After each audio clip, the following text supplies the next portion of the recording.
Hi guys, welcome back to Complex PTSD From Surviving to Thriving by Peter Walker. The last thing we read was Grieving as Emotional Intelligence. Moving on to Grieving and Verbal Ventilation. Grieving restores our crucial developmentally arrested capacity to verbally ventilate. Verbal ventilation is the penultimate grieving practice. Penultimate meaning occurring before the last one. Verbal ventilation is the penultimate grieving practice. It is speaking from your feelings in a way that releases and resolves your emotional distress. I believe the following description of a 6-panel cartoon visually conveys the powerful transformative power of verbal ventilation. In the first panel of the wordless cartoon, a woman with a dark cloud over her head is talking to a friend who has a shining sun over hers. In panel 2, as the first woman gestures in a way that indicates complaining, the cloud covers her friend's sun. In panel 3, the cloud emits a bolt of lightning as she angrily purges, and her friend glowers along with her. In panel 4, the cloud rains on them as they embrace, commiserating in the rain of their shared tears. In panel 5, relief spreads over their faces as the cloud moves away from the sun. In panel 6, the sun shines over both of them as they smile and slip into pleasant conversation. This cartoon reflects the fully realized power of verbal ventilation, which is the key bonding process in intimacy.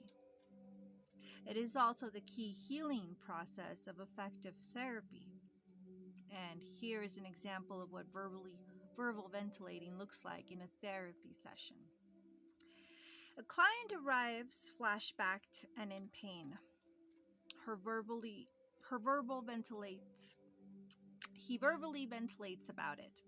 He is the regressed, hurt child, feeling bad, and part of him is sad, and part of him is mad. He is once again lost in the painful feelings of his original abandonment.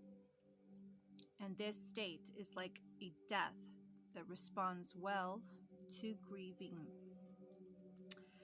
As he lets his feelings come into his voice, he talks, cries, and angers out his pain. Through his processing of his pain, he then gradually moves out of his flashback. He is restored to his normal, everyday sense that he is no longer trapped in his traumatic childhood. Relief about this returns to him and returns him to his normal ability to cope. If his grieving is deep enough, he customarily feels more hopeful and lighthearted. Not infrequently, his sense of humor resurfaces, and laughter punctuates his continuing verbal ventilation. This laughter is usually much different than the sarcastic, self-bullying humor of his critic that he might have begun the session with. And just to remind you, when they speak of the critic, that is either be one critic or a whole committee of critics that occur inside your head. So those negative thoughts and self-judgment. The inner critic is sometimes so hostile to grieving that shrinking the critic may need to be your first recovery priority. Until the critic is sufficiently tamed, grieving can actually make flashbacks worse rather than perform the restorative process it alone can initiate. I have worked with numerous clients who were so traumatized about grieving that we needed to spend many months working on the cognitive level before Grieving was released from the spoiling effects of the toxic critic. Chapter 11 provides a great deal of practical guidance for restoring your ability to grieve. Eventually, we'll get there. Spiritual healing. Soothing abandonment loses via a higher sense of belonging. That's the title of this one, and Kitty really wants to mess with the camera. Go! Or stay. Soothing abandonment loses via a higher sense of belonging. Spiritual beliefs are, of course, a subject of personal and sometimes private concerns. And I believe and hope that what I write here is not pluralizing or too persuading. My aim, instead, is to point out a psychological concept that have a non-sectarial spiritual aspect. I am aware, however, that some survivors have suffered terrible spiritual abuse in childhood. And if the term spiritual is offensive or triggering in any way, please feel free to bypass this section. There are many other useful tools in this toolbox. A key aspect of the abandonment depression and complex PTSD is the lack of a sense of belonging to humanity, life, anyone, or anything. I have met many survivors whose first glimmer of quote-unquote belonging comes to them on a quest that began as a spiritual pursuit. Finding nothing but betrayal in the realm of humans, they turned to the spiritual for help. Spiritual pursuits are sometimes fueled by an unconscious hope of finding a sense of belonging. The worst thing that can happen to a child is to be unwelcomed in his family of origin, to never feel included. Moreover, many survivors have little or no experience of any social arena that feels safe and welcoming. I was very lucky. I joined theater when I was 17, and until I was 35, I was in that community, and I felt welcomed there. So that was really beautiful, and I'm very grateful for that. If you have any communities throughout your trauma that did accept you, go ahead and put those in the comments, and really celebrate and be grateful for those. It could start you off in a very positive direction to holding on to gratitude to get you through dark times. Many survivors also do not find a sense of belonging in traditional or organized religion, finding conventional religion too reminiscent of their dysfunctional families. Some survivors look to more solitary spiritual approaches. For sure, I've had that in my recent experience as well. They find a sense of belonging to something larger and more comforting by reading spiritual books or engaging in meditative practices, as opposed to collectives. This also allows them to bypass the danger of direct human contact. Indeed.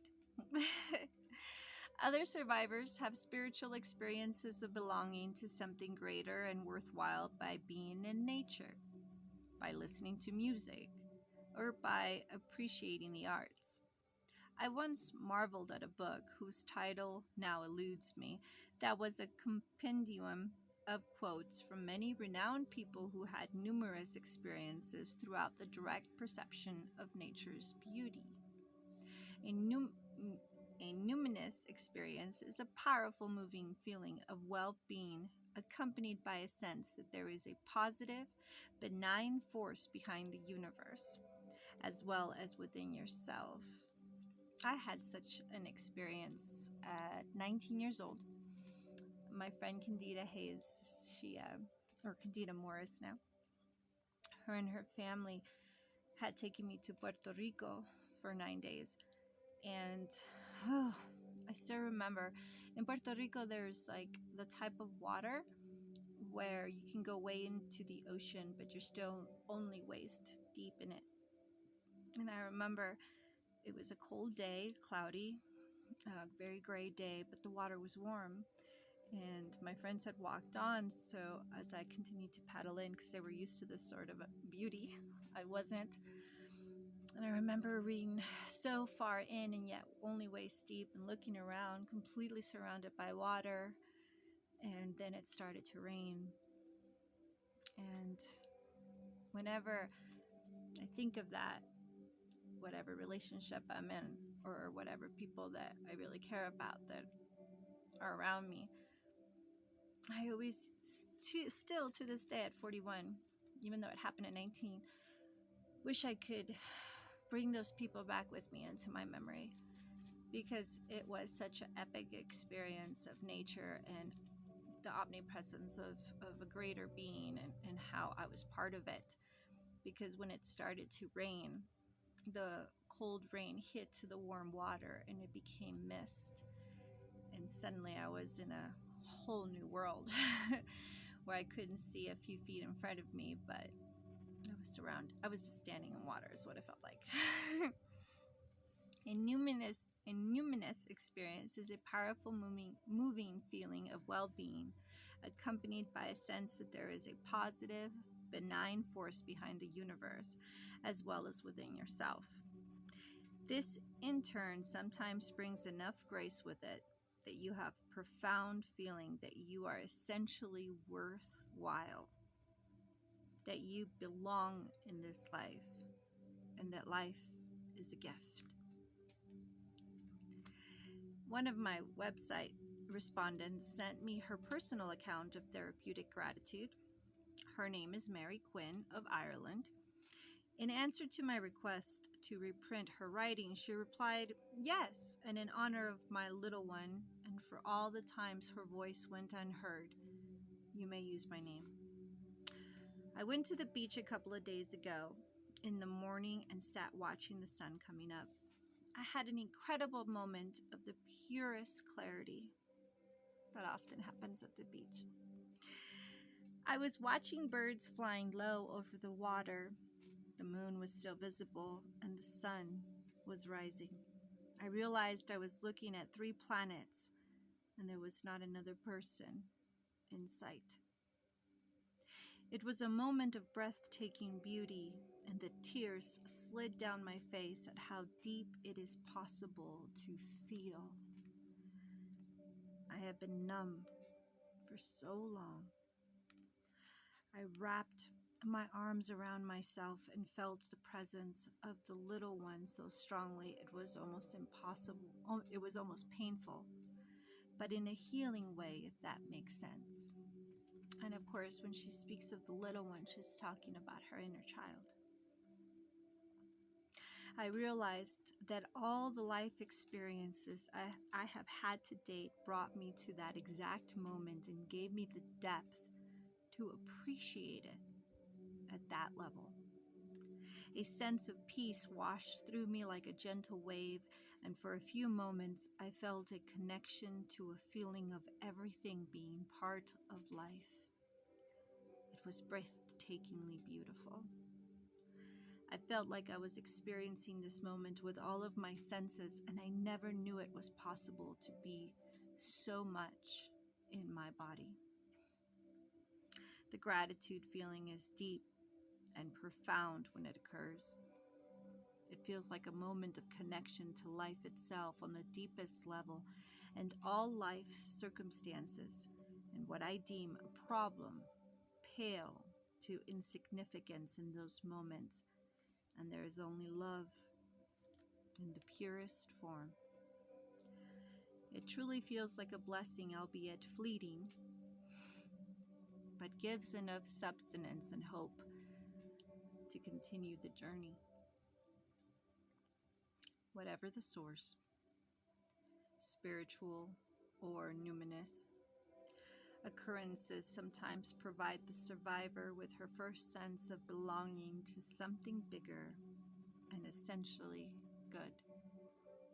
Such experiences can lead a survivor to an author or speaker or fellow traveler with similar sensibilities.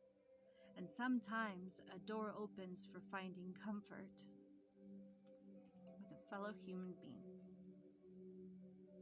Eventually, this may even grow into a sense that there are some humans out there who are good and safe enough to engage with.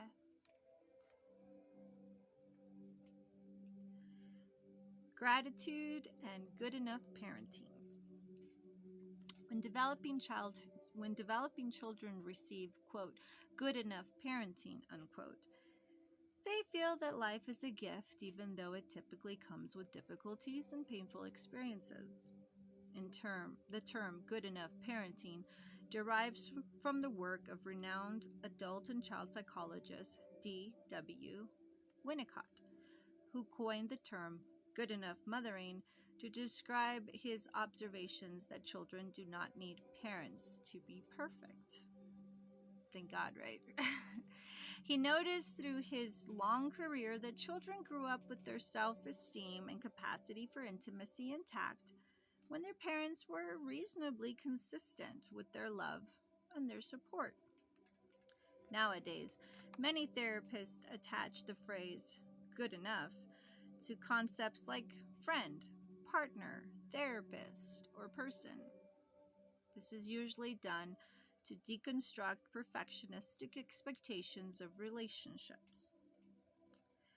Expectations that are so unrealistic that they are destructive to essentially worthwhile relationships.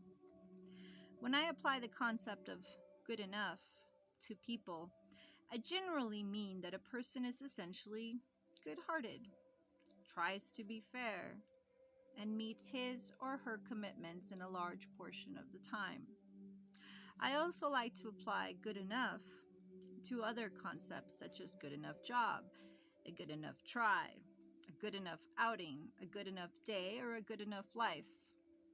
I apply this concept liberally to contradict the black and white, all or none thinking of the critic, which reflectively judges people and things as defective unless they are perfect. Good enough parents provide a generous amount of support, protection, and comforting. They also guide their children to deal constructively with reoccurring existential difficulties such as loss, real villains, painful world events, and normal disappointments with friends and family. Most importantly, they model how disappointments with intimates can be repaired. A key way they do this is to easily forgive their children for normal mistakes and shortcomings. Children who receive good enough parenting essentially recognize and protect themselves from bullying and exploitive people because they do not have to become accustomed to being treated unfairly. Growing up in a safe and loving enough family naturally enhances the child's capacity to notice and enjoy the many gifts that life also brings. He learns that there is enough good in life to significantly outweigh its necessary losses and travails. In the traumatizing family, however, there is little or nothing that is good enough and hence little for which to be grateful. The child instead is forced to overdevelop a critic that hyper focuses on what is dangerously imperfect in her as well as others. This sometimes helps her to hide aspects of herself that might be punished. I know that is definitely a reason why so many people didn't know I was a drug addict for 14 years when I was a drug addict. Yeah. This sometimes helps her to hide aspects of herself that might be punished. It may further assist her to avoid people who might be punishing. Yeah.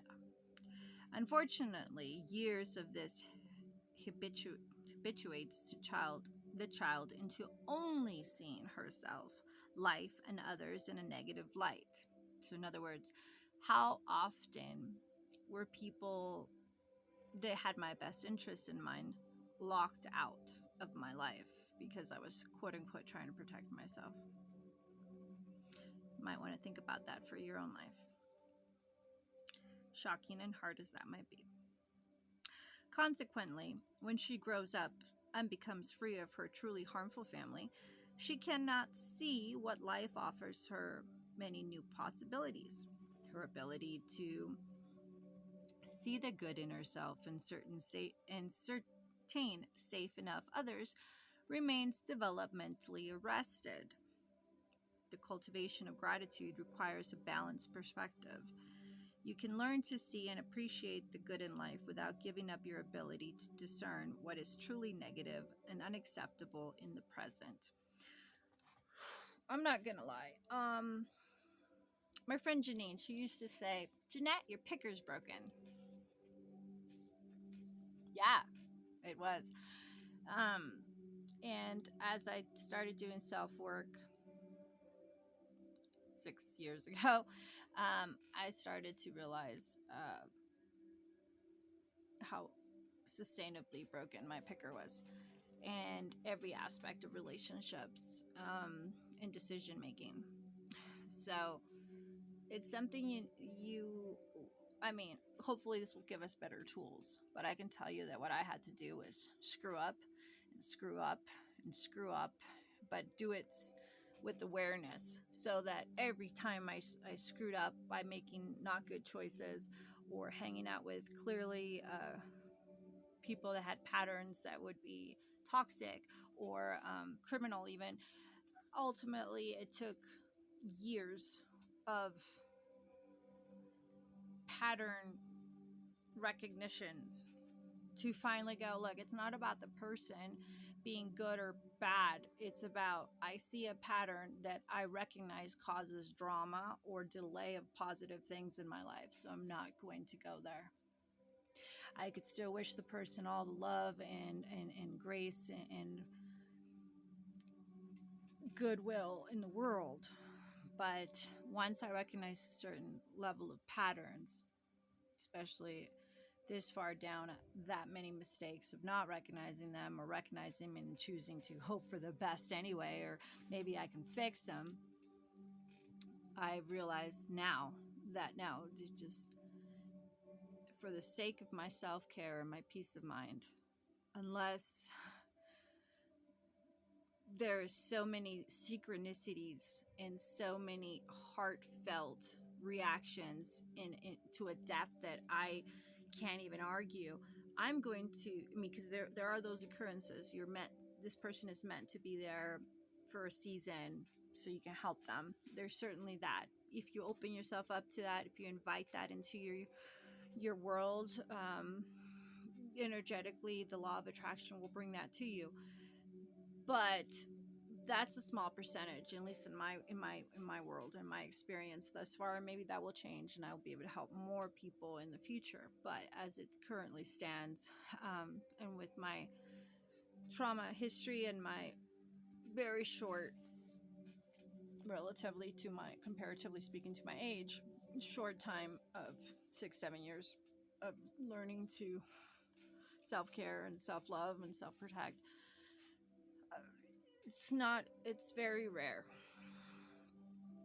to help people change, because all you can do is change yourself and make better choices for yourself and follow that good feeling and follow what brings you individually peace. Because if you keep putting people in your life that disrupt your peace or hinder you or put you in situations that could be dangerous, uncomfortable, toxic,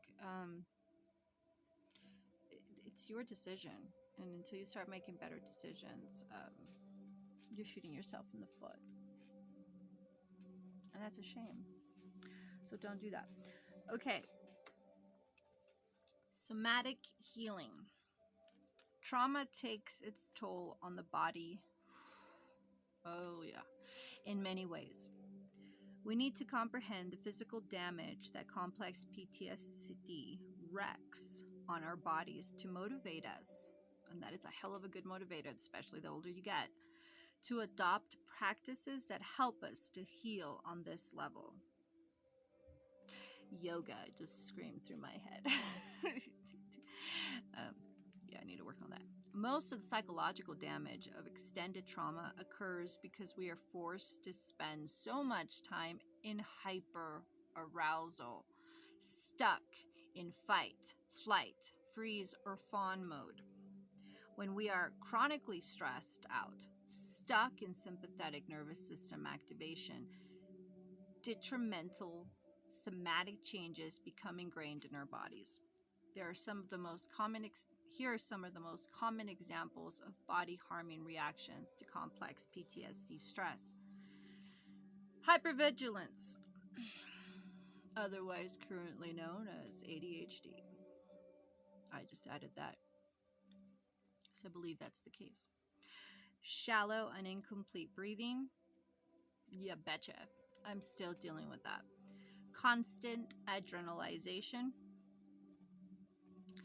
Armoring, i.e. chronic muscle tightness. Wear and tear from rushing and armoring. Inability to be fully present. Relaxed and grounded in our bodies. Inability to be fully present, relaxed, and grounded in our bodies. Sleep problems from being overactivated. Digestive disorders from a tightened digestive tract. If you're young and you're watching this, just recognize if you don't do your self-work, the older you get, the more you will definitely recognize this as a symptom.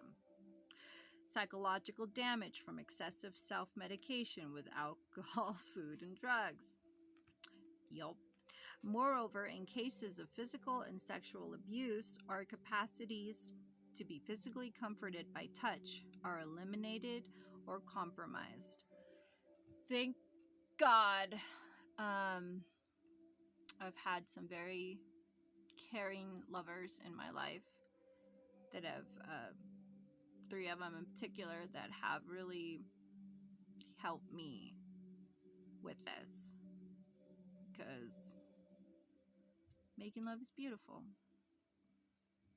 and I'm really proud that I was able to work that out as much as I have, because I would have been really pissed if that was taken from me.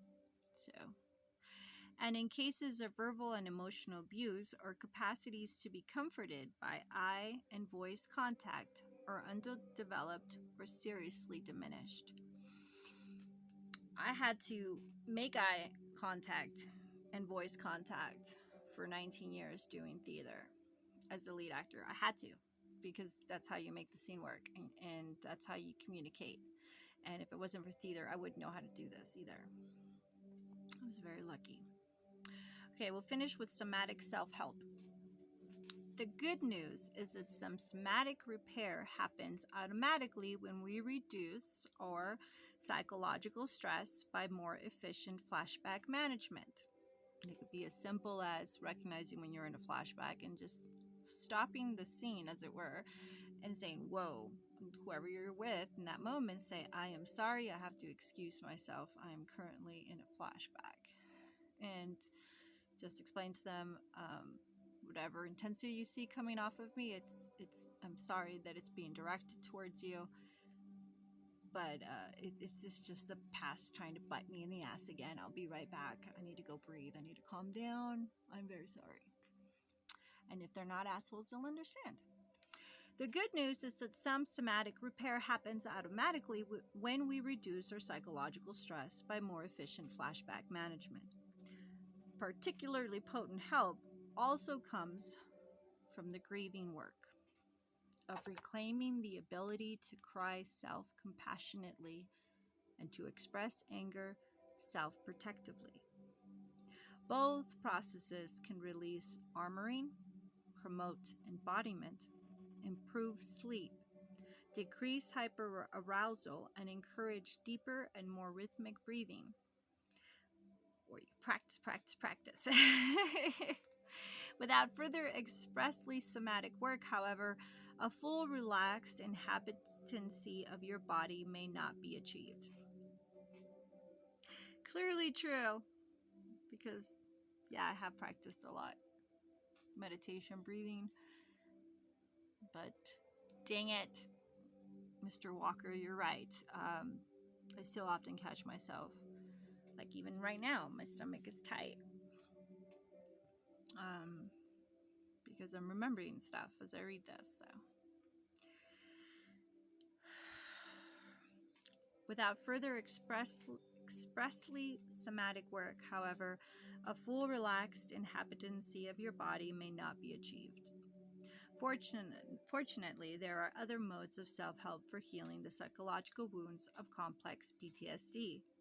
The, quote, somatic mindfulness, end quote, and, quote, introspective somatic work sections of Chapter 12, yay!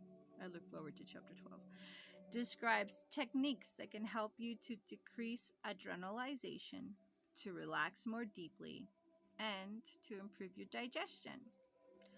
And this will all help you not die younger than you should. I added that last part because that makes sense. Moreover, step 7 of the flashback management steps at the beginning of Chapter 8 contains 6 somatic self-help techniques for relaxing out of the psychological hyperarousal of a flashback.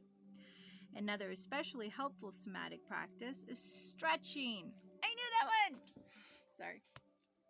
We used to stretch before we would go, especially for working at amphitheater stages. We would do all these stretches, vocal stretches and regular stretches before performances. And sometimes you do that for 20-30 minutes. And a friend of mine named Mary Cordova taught me about doing these really eccentric but beautifully larger than life breathing exercises that included body movement right before we would go on stage. And they help a lot. So I look forward to learning more about these in this book. Another especially helpful somatic practice is stretching. Regular systematic stretching of the body's major muscle groups can help you to reduce the armoring that occurs when your 4F response is chronically triggered.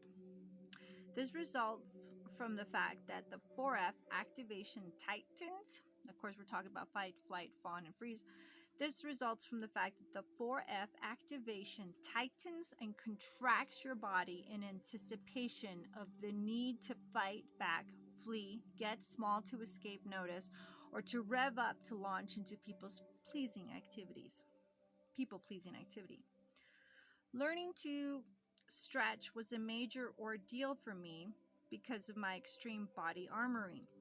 As noted above, it was a task of self-nurturing that I resented intensely, and it took me a long time to adopt stretching as a regular practice. The fact that I had to weather many toxic shame attacks because I was also the least flexible person in the group did not help matters.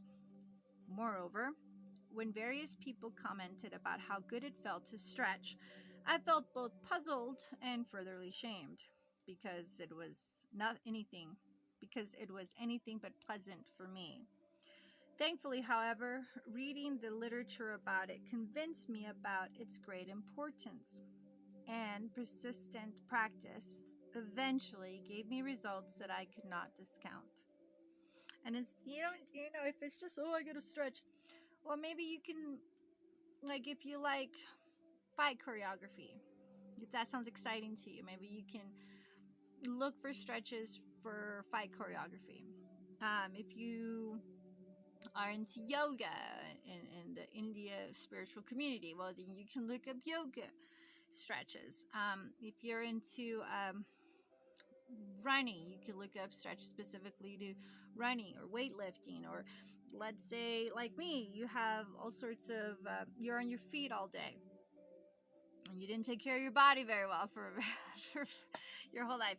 So there's all these stretches you can do with like foam rollers and the such that help your body feel less achy. So there's not just when you see stretches, there's just all sorts of stretches you can do. I was rewarded by the resolution of decades old back problems. Well, thankfully, however, reading the literature about it convinced me about its great importance.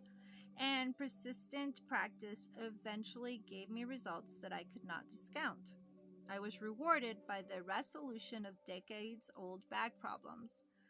And although I still rarely enjoy the practice, I am absolutely convinced that it explains why I am still able to run, swim, and play basketball in my mid 60s. Stretching has become for me a true labor of love and self nurturance. Yoga, massage, hey, meditation, and relaxation training are formalized disciplines to aid in letting go of unnecessary body tension. Think of another thing. Reasonably priced classes in these modalities are usually available in most communities.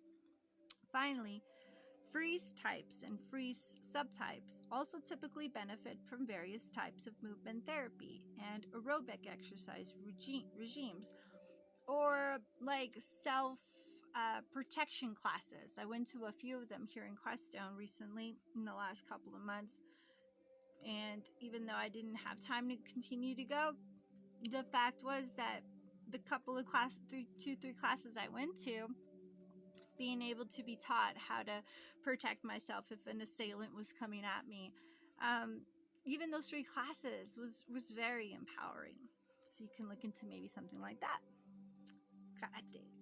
Moreover, or something like that. Moreover, assertiveness training and anger release work are especially helpful for survivors who have difficulty accessing their assertiveness or instincts of self protection. And that's it for today. We'll come back later and we'll start with complex PTSD and somatic therapy. From Crestone, Colorado, I bid you adieu. Till next time, guys. Buenas noches.